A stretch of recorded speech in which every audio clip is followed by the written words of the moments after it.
If you're married to an individual who's a step parent who wants to adopt a child, then we can do two separate types of terminations on the biological parent, because that's the first step. So it's either voluntary or involuntary.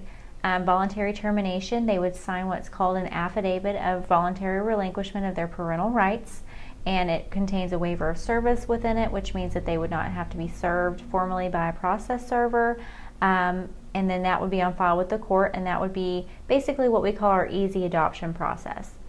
The involuntary termination, there are specific statutory steps or requirements for involuntary termination, and they're specific within the statute.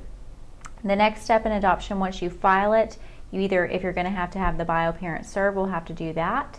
And then we can set it for a hearing in terms of getting the social worker appointed to do the pre-adoptive social study. We'll also need to send off the step parents' fingerprints for specific adoption purposes to get the criminal history report returned to the court to prove that they don't have any criminal history and are eligible to adopt the child. As well, we would have to have an ad litem appointed for the child. So the ad litem for the child would be someone who represents the child's best interest in the case to ensure that what we're doing would be good for the child. And then all of that is completed, and once the court approves all of that, then the biological parent's rights are terminated and your step parent can adopt the child.